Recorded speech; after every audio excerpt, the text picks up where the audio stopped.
there's always this fine line, when the intention is to grow a company, there's always this fine line between like, called strategic versus tactical, the tactical tending to be reactive. And so too strategic, you can become too process driven and too married to your own ideas around where you think things are going to go.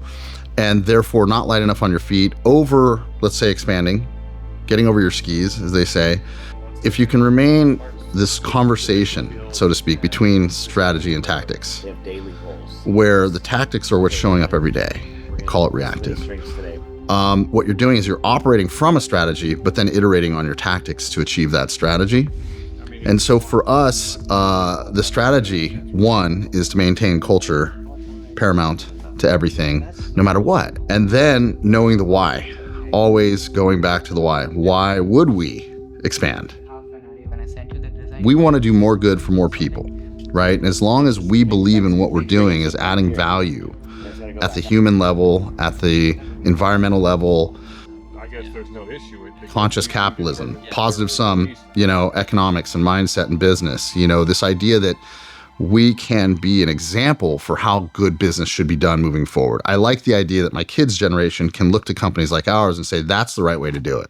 What you're seeing is savings as a result of investment dollars that went into clean energy technology, right? So the clean energy technology cost, and by bringing more clean energy shops into the union fold, you're getting more of that clean energy training becoming embedded into the union process. Yeah, there's some nuances, right? Like the big mover on that one is you could say both. You could say 12% year over year versus employee headcount was 20% and revenue was 25. Yeah. So it just puts it in perspective so it doesn't look like, because it has to be relative because you can't grow the whole business without growing some of these things. Correct. You have a good chunk of the executive team and office folks are EV. So if you look at the amount of vehicles in the parking lot, I think close to half are EV. No, me and you are like 20-year-old vehicles. You know what? That's okay. Legendary. There's another one that I think is easy to project and quantify. Mm-hmm. We're part of driving a need for labor training across the IBW to be focused on clean energy, not just electrical, period. Got it. Just science. Don't say it. I'll throw up my mouth. Well on my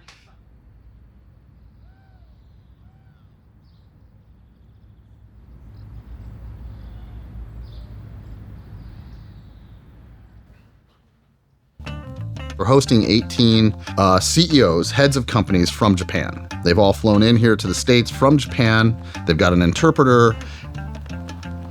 They're visiting companies that have gone through the process of becoming a benefit corporation, a B-Corp. We went B-Corp to restate the idea that we want to be an example for what good business looks like. We don't have it all figured out. We're not like trying to claim that we know it all, but every move we make is intentionally designed to be an example for how we think business should be done. So we're gonna have 18 Japanese CEOs here. I have no idea how it's gonna go. I have no idea what the questions are gonna be. I have no idea if the information we're sharing is valuable. Help me pronounce it. Kaizen? Kaizen. Oh. Thank you. Question I think that we should answer first is why did we go with B-Corp? Traditionally in business, for someone to win, someone else must lose. And in some cases, at least here in America, the environment often loses. And with B-Corp, we help align for a win-win. I've come to realize that there's no right or wrong here. It's just share authentically, and they're going to get what they're going to get from it, and hopefully it's what they're looking for. Plus, personally, I've been like, love to get to Japan someday, and so getting a bunch of new, personal contacts in Japan would be great. Hey, that's why this.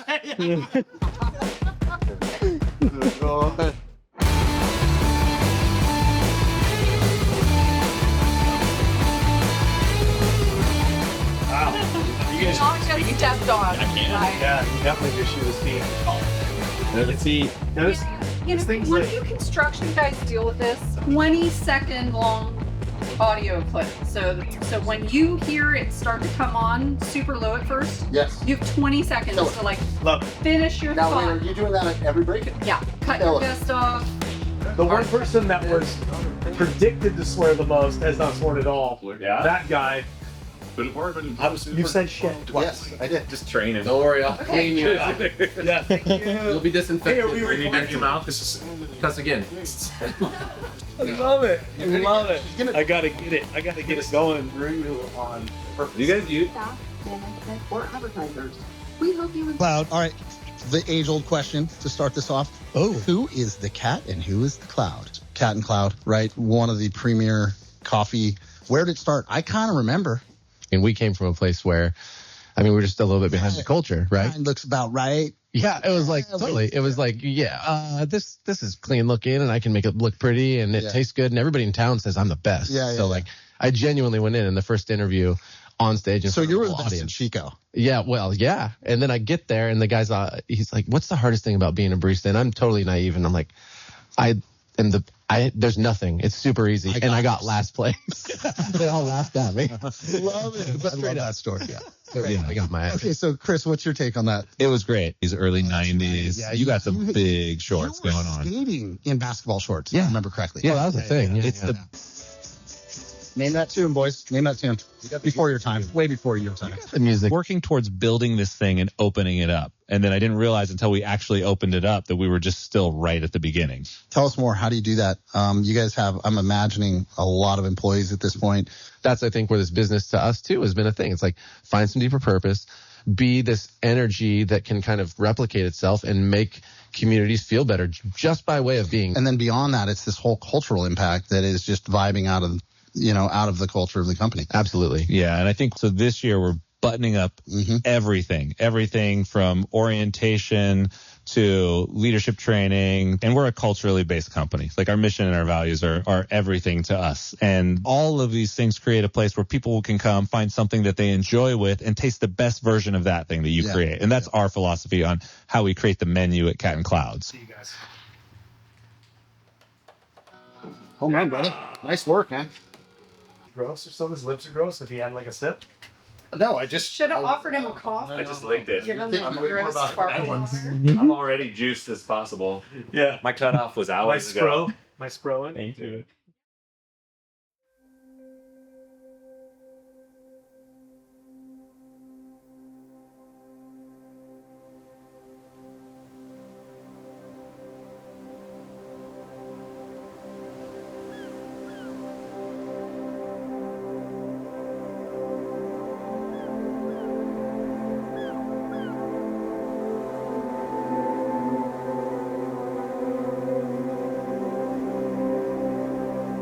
come to realize that a really good company isn't an organization.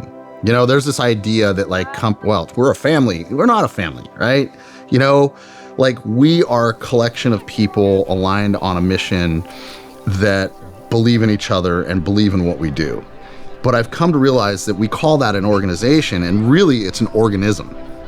And if you view it as such, you start to understand it more. This organism has a life of its own, and you just need to feed it and nurture it and care for it. Have you ridden a bull? No. I had this idea beyond just like building a company to make an income doing good things in the world, this idea that this company could be a vehicle for transformation, both in the market, as an example for how to do business right, but also a vehicle for transformation for those that work within the company, that sign up to be a part of this, that buy off on this culture, that sign off on that mission, that they have the opportunity to grow in almost an unlimited way, depending on how much they feel like growing, and that we foster that. His name's Ray. Transformation, right? Like people becoming something they didn't even know they could be. We have a new person on the team that's been here 2 months.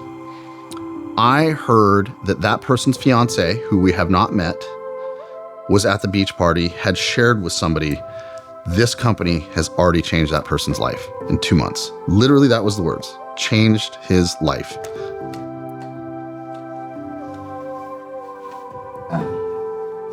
Sorry, get emotional.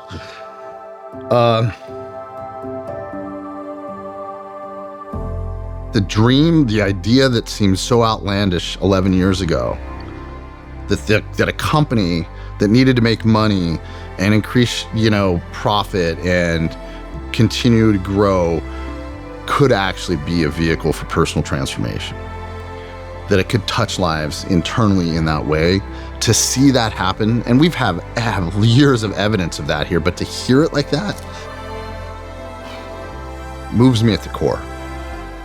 It really does.